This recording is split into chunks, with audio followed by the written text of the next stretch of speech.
Thanks for joining us for Understanding Real Estate with Realtor Becky Cobb of West Cobb Alliance, part of the ReeceNichols Real Estate Group in Neosho. Well, good morning, Becky. Tell us a little bit about what's going on in your life. Well, if you are a Facebook follower, what I'm going to ask you to do right now is unfriend Becky Cobb. Yes, that was me. Now she's my evil twin.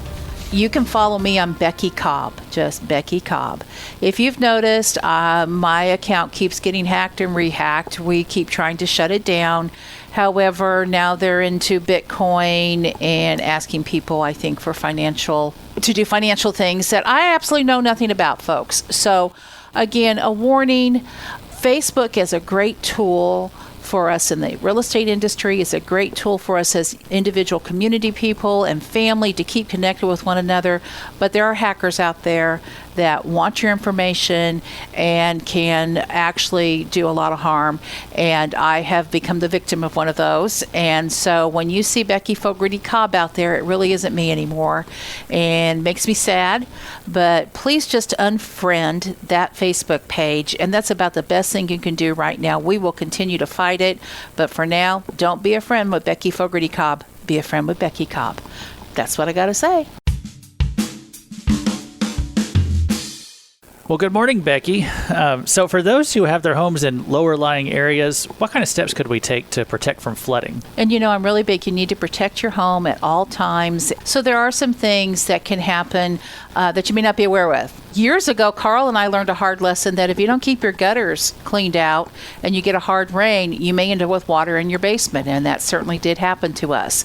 So that's just a real simple thing, and you may not be in the flood zone. That can happen anywhere. That happened high up on a hill. Another thing that people may not always be aware of is there are some steps like if you get some moisture in your house, maybe you need to look into, do you need a sump pump? Do you need a dehumidifier? Sometimes a French drain. One of the tips I have for something I'm looking here as a source, it says if you're in an area prone to flood, you've got to start your prevention long before the first raindrop falls. During the next rainstorm, step outside and watch how the water moves around your property. If it pools near the foundation, it may be time to regrade your yard so it slopes away. We have some home inspectors that will say, hey, the grade, it's not grading away, it's not sloping away from the house. So that's another thing. You need to make sure patios and just the yard itself slopes away from the house. So keep an eye on that, folks. There are steps you can take to deter water from damaging your property, and that can be one of the biggest things that can hurt your property is that beautiful, cool water falling from the sky might cause you a lot of damage. So, Becky, last time we were talking about protecting your home against flooding, but what else can we do to protect against fire? Yeah, we're going to deal with all of it, water and fire here. So as far as defending against fires, some proactive steps that you can take is regularly trim your trees and bushes so they're not touching your home and keeping things from hanging over the roof. And we also know that's important if we are having stormy weather too. But, you want to keep any kind of debris, any dry needles or brush or anything that's away from your house so that it doesn't affect your house and possibly start a fire at some point. Then other things we need to know, of course, you need to protect yourself. It's a great idea. You should have a fire extinguisher in your house. A fire retardant chemical, something that, if you have a grease fire or something like that, there's lots of things out on the market, and as my mom always used was just some good old-fashioned baking soda. Make sure that you know where these supplies are and that everyone in the family knows where the supplies are so that you can protect your home. And then remind the kids and yourself, if a fire does start in your home, get out of the house. Don't assume that you can control it. If it's beyond that point where you can't just throw some baking soda on it or whatever, get out of the house. Well, for today, Becky, here's a question that might come up during the home buying process. Can somebody get a home loan if they already have a student loan? Yes, you can. You can get a home loan. It's one of the biggest myths about student loans is that you wouldn't be able to buy a home, but that's not true. Here's an article from Redfin. It says, yes, you can get a mortgage with student loan debt. Lenders primarily assess your debt-to-income ratio, which compares your monthly debt payments, such as a student loan, to your gross monthly income. Having student debt does not automatically disqualify you if your debt-to-income ratio is within acceptable limits.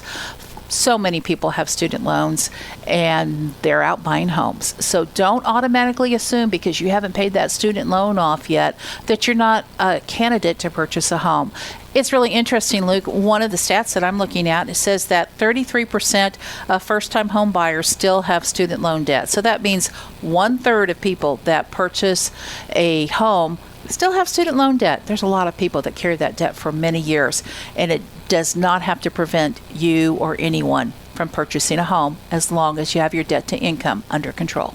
As I always say, the best thing is talk with a local lender and discuss getting pre-qualified to make a home purchase, and then call your favorite realtors and we'll take you out and show you some homes. Well, for today, Becky, how can being a homeowner actually benefit your local community? You know what, Luke? One sale of a home keeps a whole lot of people working. Behind every sale is a whole network of people who are doing their jobs. Contractors, lenders, inspectors, movers, and more. When you buy or sell, you help keep them busy. That is a quote from Lawrence Young, Chief Economist at National Association of Realtors. Here's the deal, folks.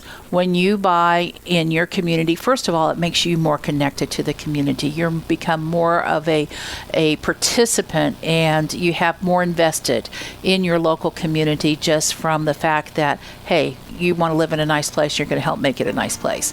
But when you start looking at the economics of it, if you buy an already used home, as some may say, you're going to add about $64,000 to the local economy when you make that purchase. When you buy a newly built home, you're going to add about $134,000 on average to the local economy. It's a what goes around comes around type of situation. You're helping to build your community. You're helping to keep people working. And so remember, moving is both a personal milestone and an investment in your community. So when the time's right for you, you need to go ahead and make that purchase and become part of the community you live in by being a homeowner. If you would like to know more about understanding real estate, you may contact Becky Cobb at 417-592-3245 of the West Cobb Alliance, your Realtors for Life. Find out more on the web at neosho.homes.